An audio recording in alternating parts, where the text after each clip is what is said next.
तो क्वेश्चन में फंक्शन दिया था, इसको इंटीग्रेट करना है grad f dot d r from A to D, A से बी, बी से सी, सी से डी। ठीक है, इन 4 पॉइंट्स को 3 लाइन में कनेक्ट किया गया। फॉर एग्जाम्पल अपन ये कहते हैं कि देखो ये पॉइंट है ए से बी से सी एंड सी से डी, ए से बी से सी एंड सी से डी। तो इसका लाइन इंटीग्रल करना है, तो इसी फॉर्म में करना। अभी क्लोज कंटूर नहीं तो अपन क्या नहीं लगा सकते इसके अंदर, वेक्टर थ्योरम नहीं लगा सकते। क्लोज होता तो वेक्टर थ्योरम लगता, ग्रीन्स थ्योरम इसके अंदर अप्लाई हो सकता था, बट ये 3D है तो इसके अंदर ग्रीन्स भी अप्लाई नहीं होगा, स्टोक्स थ्योरम अप्लाई होगा, पर दोनों अपन अप्लाई नहीं कर सकते because it is not a close contour. तो यहाँ से अपन ए से लेके बी तक इंटीग्रेट करेंगे, फिर बी से लेके सी तक, फिर सी से लेके डी तक, और तीनों इंटीग्रेशन को अपन बाद में ऐड कर देंगे। तो लेट्स स्टार्ट, यहां से इंटीग्रेट करते हैं। अब क्या हुआ, अब ग्रेड एफ क्या होता है, ग्रेडियंट ऑफ एफ, ये फंक्शन है तो ग्रेडियंट ऑफ एफ क्या आ जाएगा, 6x स्क्वायर आई कैप प्लस 6y जे कैप प्लस 4k के cap. And what is D R vector, dx I cap plus dy J cap plus dz के cap. इन दोनों का डॉट प्रोडक्ट लेंगे तो अपने को ये वाला इंटीग्रेशन मिलेगा। अब ये वाला इंटीग्रेशन अपन कर देंगे यहां से लेकर यहां तक, x का इंटीग्रेशन 6x स्क्वायर dx तक, तो x की लिमिट आएगी, प्लस यहां पर आप इंटीग्रेट करोगे, y की लिमिट देखो, y को इंटीग्रेट करेंगे, और यहां पर z है तो z को इंटीग्रेट करेंगे। ठीक है, तो यहां पर 6x स्क्वायर आ गया। अब मेरी बात सुनो, अपने को x को इंटीग्रेट करना है।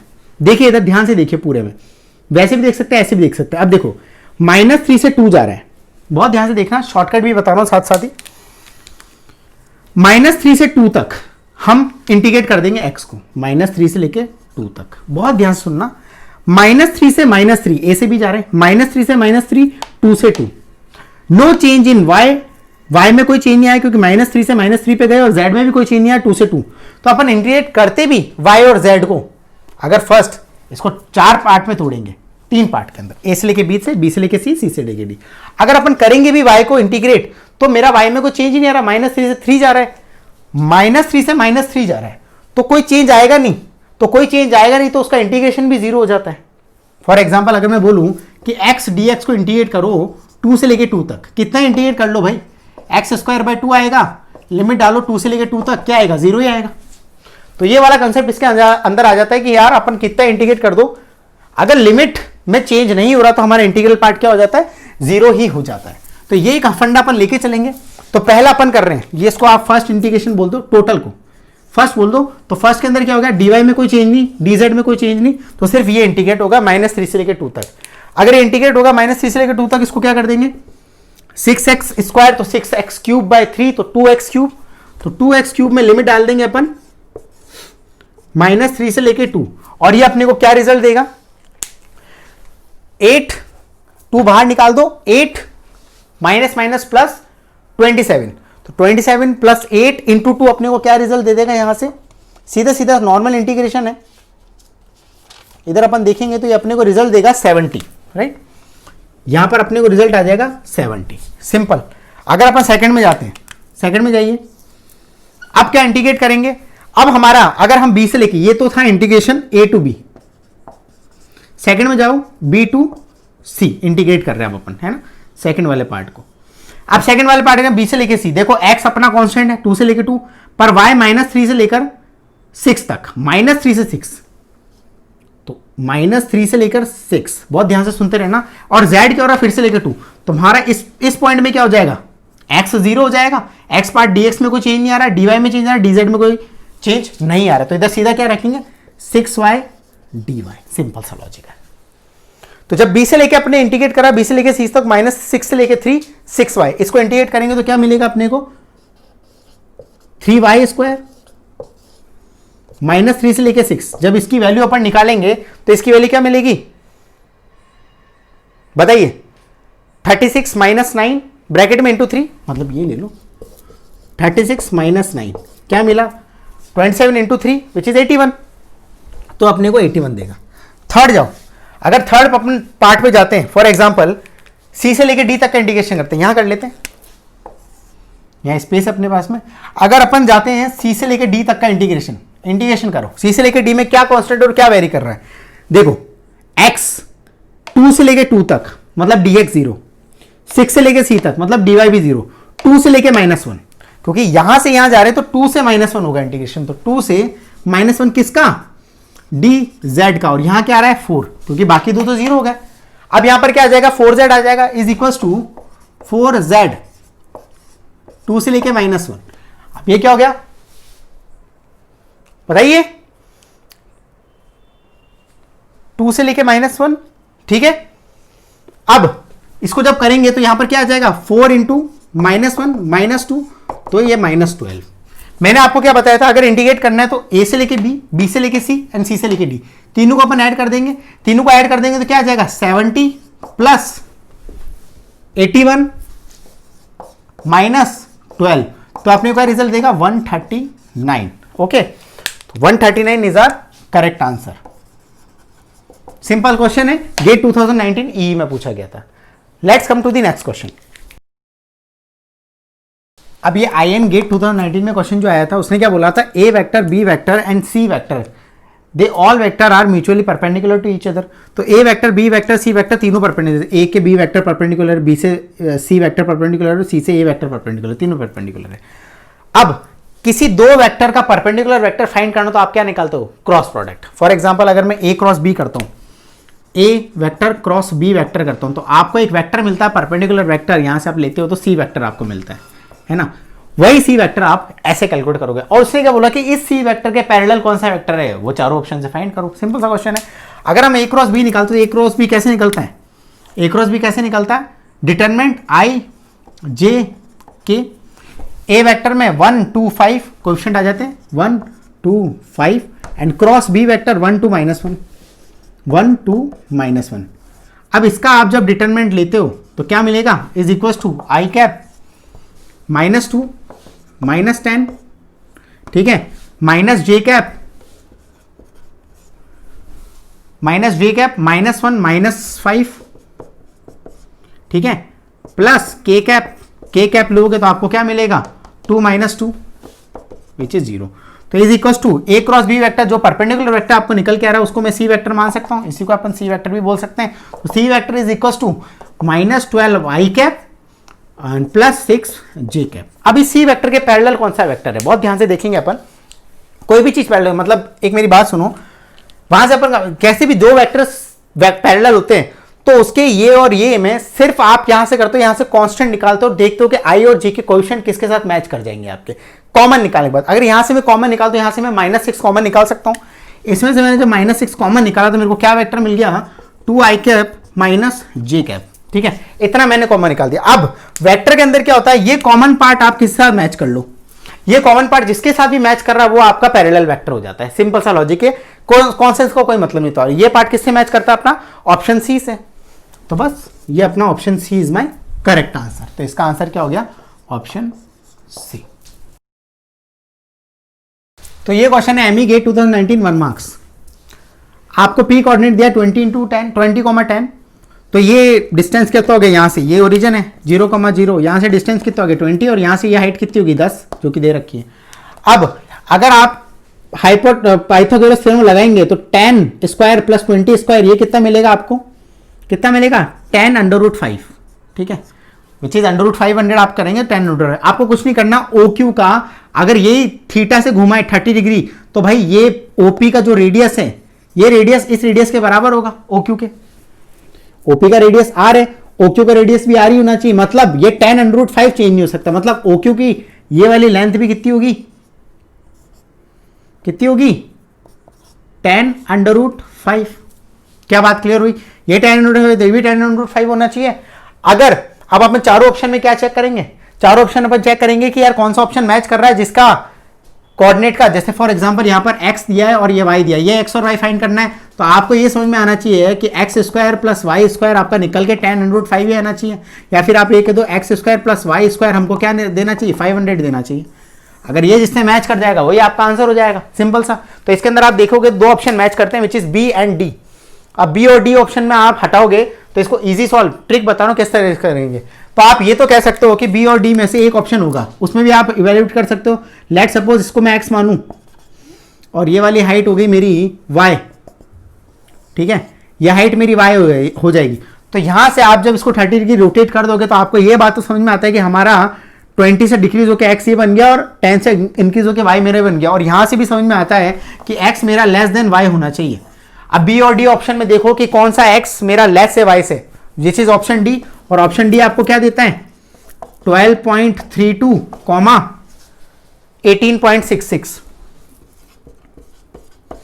जब आप इनको रखोगे तो आपको ये 499 पॉइंट समथिंग होगा, अप्रोक्सीमेटली 500 के बराबर आता है। तो my option D will be correct answer. अब पीआई गेट 2017 में क्या बोला कि A vector plus B vector is perpendicular to A vector minus B vector, तो कौन सा ऑप्शन करेक्ट है? Let suppose A dot A plus B vector को मैं सी वेक्टर मान लेता हूं, क्योंकि दोनों वेक्टर वेक्टर एडिशन आपको वेक्टर ही निकाल के देता है, वेक्टर सब्सट्रैक्शन भी आपको वेक्टर ही निकाल के देता है, तो इसको डी वेक्टर मान लो। अगर दो वेक्टर परपेंडिकुलर होते तो सी डॉट डी क्या होता है, उसका जीरो होता है डॉट प्रोडक्ट, क्योंकि फॉर्मूला क्या होता है, अगर मैं सी डॉट डी निकालूं तो फॉर्मूला क्या होता है magnitude of C into magnitude of D into cos theta, और कॉस 90 डिग्री क्या होता है, अगर थीटा दो वेक्टर के बीच में एंगल थीटा है, फॉर एग्जांपल यही है, ये सी वेक्टर है, ये डी वेक्टर, इसके बीच में एंगल थीटा है, तो मैंने उसका फॉर्मूला लिखा। अब ये थीटा अगर 90 डिग्री हो जाएगा तो ऑब्वियसली जीरो हो जाएगा, तो यहां पर रखिए इस चीज को, यहां पर A vector plus B vector dot A vector minus B vector is equal to zero. जब इसको अपन मल्टीप्लाई करेंगे तो डॉट प्रोडक्ट मल्टीप्लाई हो सकता है, ए डॉट ए क्या देगा आपको, ए डॉट ए क्या देगा आपको, सिंपल मैग्नीट्यूड का square minus A vector dot B vector, ठीक है, plus B vector dot A vector, ठीक है, माइनस बी का square is equal to zero. अब डॉट प्रोडक्ट तो आप इसको इंटरचेंज भी करते हो, मतलब बी डॉट ए यहां पर अगर लिखे हैं तो A vector dot B vector is equal to B vector dot A vector हो सकता है, कोई साइन में चेंज आता नहीं है। तो इधर से अपन देखेंगे तो ये तो अपना कैंसिल आउट हो गया, ये अपना कैंसिल आउट हो गया, तो A vector is equal to mod of A vector is equal to mod of B vector आपको मिलता है। मतलब इससे ये समझ में आता है which is four option the magnitude of A vector and B vector are equal, A और बी वेक्टर का जो मैग्नीट्यूड है वो बिल्कुल इक्वल है, यहां पर अपने को समझ में आ रही है वाली बात। अब आयन गेट 2016 में बोला कि ये वेक्टर और ये वेक्टर के परपेंडिकुलर कौन सा वेक्टर है, तो सीधा अपन क्या करेंगे क्रॉस प्रोडक्ट निकालेंगे। अपने को पता है कि क्रॉस प्रोडक्ट आपको क्या देता है, परपेंडिकुलर वेक्टर देता है। फॉर एग्जांपल अगर ये ए वेक्टर है और ये आपका बी वेक्टर है, तो इसका जब अपन क्रॉस प्रोडक्ट लेंगे, तो ये आपको क्या देगा, एक सी वेक्टर देगा, इन दोनों का क्रॉस प्रोडक्ट। और ये क्या होता है, ये सी वेक्टर होता है, ये इसके भी परपेंडिकुलर होता है और ये इसके भी परपेंडिकुलर होता है, बी और ए के दोनों के। तो सी वेक्टर उस प्लेन के परपेंडिकुलर हो जाता है, तो ये वेक्टर क्या हो गया, इसको अपन सी वेक्टर ही बोल सकते हैं। जब अपन इसका क्रॉस प्रोडक्ट निकलता है, क्रॉस प्रोडक्ट कैसे निकाला जाता है, आई जे के 1 1 1 1 2 3। जब आप इसको सॉल्व करोगे डिटरमिनेंट में तो आपको मिलेगा आई माइनस 2j प्लस के, आई माइनस 2j प्लस के, तो ये अपने को सी वेक्टर मिला, ये अपने को सी वेक्टर मिला आई माइनस 2j प्लस के। इसके पैरेलल जो भी वेक्टर होगा, इसके पैरेलल जो भी वेक्टर होगा वो भी तो इस प्लेन के परपेंडिकुलर होगा। पैरेलल में क्या होता है, सिर्फ आप यहां से कॉमन निकाल दो। लेट सपोज मैं यहां से अगर -1 कॉमन निकाल दूं, -1 निकालने के बाद क्या है, minus I cap plus 2j cap minus K cap. अगर यहां से आप मैग्नीट्यूड कॉमन निकालते हो, कॉमन निकालने के बाद में अगर ये वाला वेक्टर भी, अभी अपन ने देखा था क्वेश्चन में भी कि अपन कॉमन निकाल कैसे फाइंड करते हैं पैरेलल वेक्टर, राइट। तो ये वाला भी अगर किसी से मैच कर रहा है तो ये भी, लेट सपोज इसको मैं बोलता हूं कि ये कोई डी वेक्टर है, तो ये डी वेक्टर भी इस प्लेन ए और बी वेक्टर के प्लेन के परपेंडिकुलर होगा। तो ऑप्शन आप देख सकते हो, ये और ये ऑप्शन दोनों ए और बी ऑप्शन है। सी ऑप्शन बोला जीरो वेक्टर, जीरो आई कैप, जीरो जे कैप, जीरो के कैप, ये वेक्टर नहीं होता, ये ओरिजिन होता है। अगर आप फोर्थ ऑप्शन में जाओगे तो ऑब्वियसली इन दोनों के अलावा जो भी वेक्टर होगा वो परपेंडिकुलर इसके बिल्कुल भी नहीं होगा। तो यहां पर अपने को समझता है option D is my correct answer. Linearly dependent का मतलब क्या था, डिटरमिनेंट जीरो। लीनियरली इंडिपेंडेंट का मतलब डिटरमिनेंट नॉट इक्वल जीरो। किसका डिटरमिनेंट, इन तीनों वेक्टर का एक डिटरमिनेंट निकाल देंगे। अगर ये डिटरमिनेंट निकालूं मैं, अगर इसमें अगर इसका मैं डिटरमिनेंट निकाल दूं, क्या हो जाएगा, ए बी और सी तीनों का रख दो यहाँ पर, आई जे के का कोएफिशिएंट यहाँ पर रख दो 1 1 1 ए वेक्टर, बी वेक्टर में 2 3 1 2 3 1 और इधर को 5 6 4 इज इक्वल टू यहाँ पर रखा, तो क्या मिला 1, तीनों में 1 1 होगा, तो सीधा रखो 12 माइनस 6 यहाँ पर आ जाएगा, 12 माइनस 6 माइनस 8 माइनस 5 प्लस कितना जाएगा 12 माइनस 15, अगर इधर रखा 12 minus 6 minus 3 plus of minus 3, तो ये कितना हो गया 6 माइनस 6 इज इक्वल टू 0। तो इसमें अपन कहेंगे एमई गेट 2014 में इट इज लीनियरली डिपेंडेंट, क्योंकि इसका डिटरमिनेंट 0 है। सेम क्वेश्चन पूछा था ईई गेट 2007 में, तो ईई गेट 2007 में क्या पूछा था, ये थोड़ा सा अच्छा क्वेश्चन हो जाता है, बट बात वही थी। इसमें भी अपने को पता करना है कि ये लीनियर डिपेंडेंट है कि लीनियरली इंडिपेंडेंट है। तो इसमें क्वेश्चन क्या होता है, तो क्वेश्चन आप स्क्रीन पे देख के आराम से पढ़ सकते हो।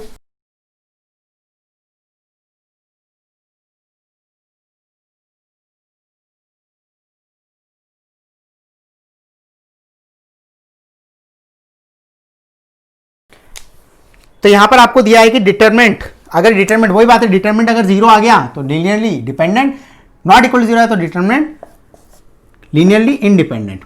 ठीक है, तो डिटरमिनेंट आपको कैसे दिया है, इसके अंदर सीधा सीधा दे दिया कि x एक वेक्टर है, लेट सपोज x एक वेक्टर है which is x1 i cap plus x2 j cap plus x3 k cap, और y एक वेक्टर है, इस क्वेश्चन में दिया हुआ है ये बात। अगर y एक वेक्टर है तो सीधा सीधा इधर डाल दिया अपन ने y1 i cap plus y2 j cap plus y3 k cap. ठीक है, अब इन्होंने क्या x डॉट x वेक्टर, इधर आपको दिया x डॉट x वेक्टर, ठीक है, और इधर क्या दिया x डॉट y वेक्टर, इधर बोल दिया y डॉट x वेक्टर और y डॉट y वेक्टर का डिटरमिनेंट बोला। ठीक है, यही क्वेश्चन है। तो x डॉट x लेंगे, इसी का डॉट प्रोडक्ट कर देंगे तो अपने को क्या मिलेगा, इधर से अपन इसको कर देंगे तो अपने को क्या मिलेगा, इधर से यहां पर अपन देख सकते हैं x dot x x1 y1 x2 y2 x3 y3। ठीक है, तो x dot x vector x1 square, अगर x1 x डॉट x तो x1 का स्क्वायर प्लस x2 का स्क्वायर प्लस x3 का स्क्वायर, x डॉट i करेंगे तो x1 y1 plus x2 y2 plus x3 y3, और यहां पर कर दो फिर से x1 y1 plus x2 y2 plus x3 y3, और इसका डिटरमिनेंट यहां पर ले लेंगे तो यहां पर क्या आ जाएगा y1 का स्क्वायर प्लस y2 का स्क्वायर प्लस y3 का स्क्वायर। अब इसका डिटरमिनेंट अपन कैलकुलेट करेंगे, कैलकुलेट करना नॉट इक्वल टू जीरो आएगा। अब आप बोलोगे sir not equal to zero सीधा लिख दिया, नहीं यार, इसको अपन ऑप्शन से भी चेक कर सकते हैं। पहला वाला ऑप्शन देखो, is zero when x and y are linearly independent. पहली बात तो हमको पता है कि जीरो होगा तो लीनियरली डिपेंडेंट होगा, तो ये ऑप्शन तो गलत हो जाता है। सेकंड वाला बोलो कि ये बोल रहा है कि पॉजिटिव आएगा when x and y are linearly independent.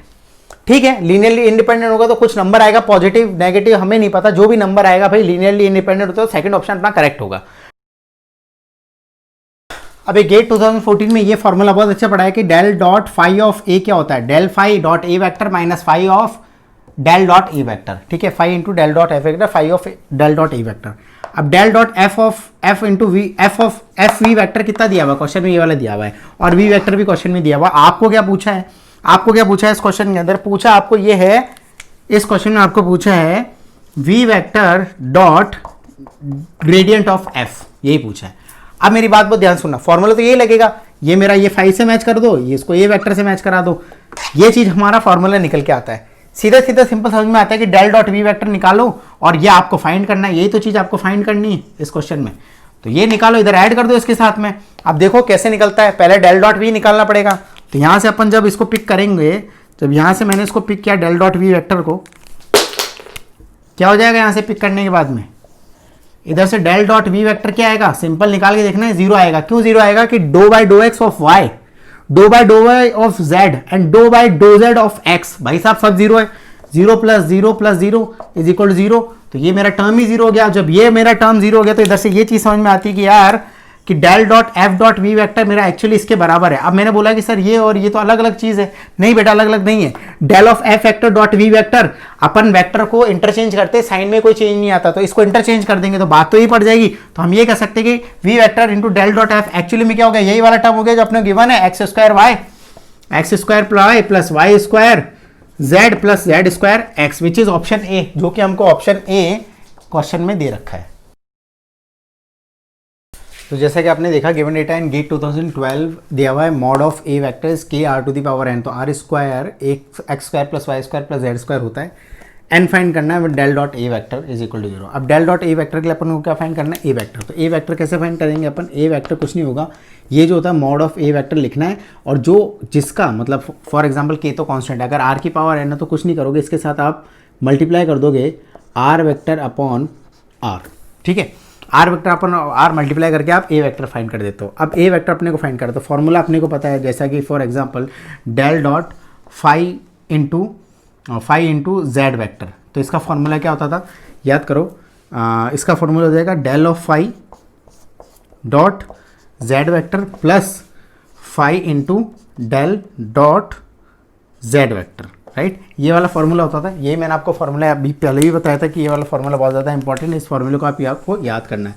अब इसके अंदर फाई वाला टर्म क्या हो जाएगा, इसके अंदर फाई वाला टर्म मेरा ये हो जाएगा फाई वाला टर्म, और ये मेरा जेड वेक्टर की तरह डिनोट करेगा विच इज़ आर वेक्टर। तो यहाँ पर ये फॉर्मूला अपन लगाते हैं, तो ये फॉर्मूले में क्या मिलता है अपने को, जब लगाने के बाद ये फाई वेक्टर है तो डेल, ये फॉर्मूला यहाँ पर लगाएंगे तो यहाँ पर क्या हो जाएगा, डेल डॉट फाई मेरा क्या टर्म हो जाएगा कि R to the power n minus one, R to the power n upon R which is R to the power n minus one of R vector. तो ये जेड वेक्टर हो गया। अब यहाँ पर जो फॉर्मूला लगाए del of phi, del of phi क्या हो जाएगा, यहाँ पर n माइनस वन बाहर आएगा तो यहाँ पर रखेंगे n minus one R to the power n minus two upon, ये तो हो गया इसका differentiation, upon D R vector, D R vector का तो आर वेक्टर अपॉन आर, ठीक है। इसके साथ क्या मल्टीप्लाई हो रहा है, इसके साथ में ये वाला Z vector which is R vector, ये मल्टीप्लाई हो जाएगा dot R vector plus phi क्या हो जाएगा, फाई तो मेरा यही दे रखा है के are to the power n minus one which is my phi into del dot Z vector which is del dot R vector which is 3,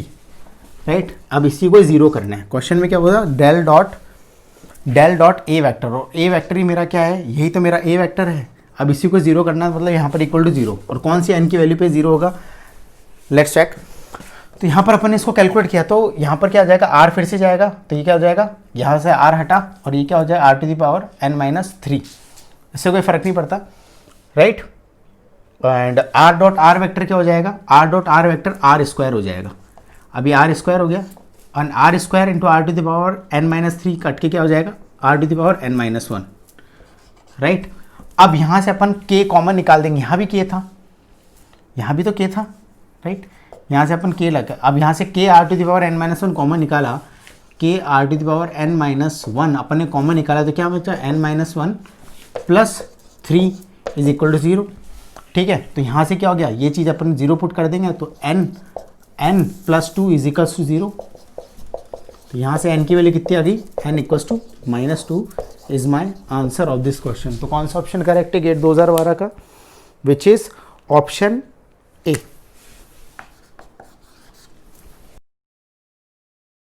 तो सी गेट 2011 में आपको पूछा ए क्रॉस बी वेक्टर का मॉडुलस क्या होता है, तो इसको ऐसे अपन सॉल्व करेंगे, what is A cross B, A cross B vector का फॉर्मूला क्या होता है, मैग्नीट्यूड ऑफ ए, मतलब ए लिख दो, mod of A into mod of B into sine theta, and आपको पता है A vector dot B vector क्या होता है, mod of A mod of B into cos theta.